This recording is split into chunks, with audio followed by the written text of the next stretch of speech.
አንድ ቀን ይህን እድሜ ለምን አልተጠቀምኩበትም ማለታችሁ አይቀርም። ከ35 ዓመታችሁ በፊት የምትወስኑት የቀሪ ህይወታችሁ ዕጣ ፈንታ በእጅጉ ይወስናል።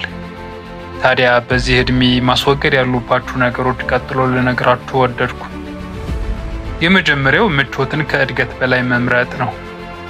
ምቾት ጊዜያዊ ነፃነትና ደስታ በሂደት ከሚመጣ ነገር ግን በስቃይና በውጣ ውረድ የታጀበ እድገትን ማስፈለጥ ነው። የህይወት ፈተናን አለመጋፈጥ፣ አለመወሰን እንዲሁም ሁሌም ምቹ ቀጠናን መምረጥ እንድናድግ ሳይሆን በተመሳሳይ ህይወት እንድንኖር የሚያደርጉን ልማዶች ናቸው። እዚህ ላይ አንድ ታሪክ ልነግራችሁ ፈልጋለሁ። ከፍ ባሉ ተራሮች በላይ አንድ ወጣት ንስር ይኖር ነበር። ኃይለኛ ነፋስና የሰማይ ከፍታን አብዝቶ ይፈራ ስለነበር ሌሎች ንስሮች በነፃነት ሲበሩ፣ እርሱ ግን በገደል ዳር ተጣብቆ ይመለከታቸው ነበር። ከዕለታት አንድ ቀን ኃይለኛ አውሎ ነፋስ ተነሳ። መሸሸጊያም ሲጠፋ ንስሩ ክንፎቹን ዘርግቶ ራሱን ለነፋሱ አሳልፎ ሰጠ። ታዲያ እርሱ እንደሚያስበው ነፋሱ የሚጎዳ አልነበረም። በተቃራኒው ከፍ ከፍ አድርጎ አነሳው። ከዚያ ቀን ጀምሮ ንስሩ እውነተኛ ኃይሉን አወቀ። የሚፈራውን ነገር ራሱን ወደ ብርሃን የሚመራው መንገድ እንደነበር ተረዳ።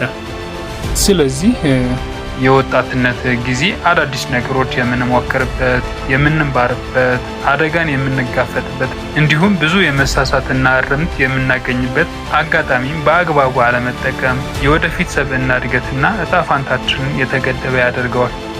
እድገት አዳዲስ ነገሮችን መሞከር፣ መማር፣ መውደቅ፣ መነሳትን ይፈልጋል። ይህ ደግሞ የሚሳካው ራሳችንን በማያቋርጥ መሻሻል፣ ጥረት እና ቶሎ መላመድን የሚደግፉ ባህሪ በመገንባት ነው። ስለዚህ ማደግ ከፈለጋችሁ ምቾትን ሳይሆን ስቃይን ምረጡ እላችኋለሁ። ቀጥሎ ማስወገድ ያለባችሁ ልማድ ደግሞ ራስን ከሌላ ማነጻጸር ነው።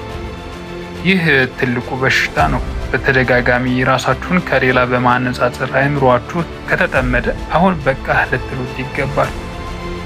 የራሳችሁን የለውጥ ጉዞ፣ ስኬት እንዲሁም ዋጋ ከሌሎች ሰዎች ሀብትና ውጤት አሊያም መልክ ካወዳደራችሁ ለራሳችሁ ያላችሁ ግምት የወረደ እንዲሆን እንጂ በፍጹም እንድታድጉ አይረዳችሁም። ንጽጽር የህይወት ተጨባጭ እውነታን ያዛባል፣ እንዲሁም በራስ መተማመናችሁን ይጎዳዋል። ቀጥሎም ወደ ኢምክንያታዊ የህይወት ውሳኔ ይወስዳችኋል።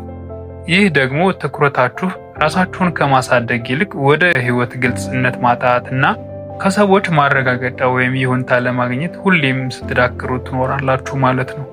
ቀጣይነት ያለው ስኬት የሚመጣው ራስን ትናንት ከነበርንበት አንድ እርምጃ በመሻሻል እንጂ በምንም ከማይመሳሰሏችሁ ሰዎች ዘወትር በማወዳደር አይደለም። የዕለት ተዕለት የግል ለውጣችሁ ወይም ፕሮግረሳችሁ መለካት፣ ራስ ላይ ማተኮር የስሜት መረጋጋት ኢሞሽናል ስታቢሊቲ ይፈጥርላችኋል። ራሳችሁ ላይ ስታተኩሩ የወደፊት መሆን ያለበትን ትልቁ ሰው አይዲያል ዩ ትገነቡታላችሁ ማለት ነው። የነገርኳችሁ ሁለቱ ነገሮች በቂ አይደሉም። ስለዚህ ወደ ሶስተኛው እንለፍ። እሱም ግልጽ ራዕይ ያለመኖር ነው። ራዕይ የሰው ልጅ ትልቁ ቁልፍ ተግባር ነው። አቅጣጫ የሌለው ህይወት ማለት ግልጽ ያልሆነ የረጅም ጊዜ ግብ ወይም ራዕይ ሳይኖር ሁሌ መልፋት ማለት ነው።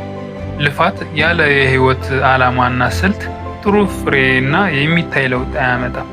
ያለ አቅጣጫ መኖር ጉልበታችንና ጊዜያችንን በመጪው ዘመናችን ተጠራቅመው እጥፍ በሚከፍሉን ስራዎች ላይ ዛሬ እንዳናተኩር ያደርገናል። በጊዜ ሂደት ይህ ተግባር ምንም እንኳን ያለማቋረጥ ብንጥር በማይለወጥ የህይወት አዙሪት ውስጥ እንድንኖር ያደርገናል። እናንተ የዛሬ 5 ወይም 10 ዓመት የት እንደምትደርሱ፣ እንዴት እንደምትደርሱ፣ ምን ማሳካት እንደምትፈልጉ በግልጽ የተቀመጠ ዓላማና የህይወት አቅጣጫ ካላስቀመጣችሁ ያው ከንቱ ህይወት፣ ከንቱ ልፋት ነው የሚሆነው።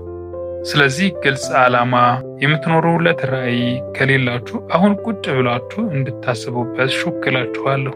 መልካም ህይወት። ቻው።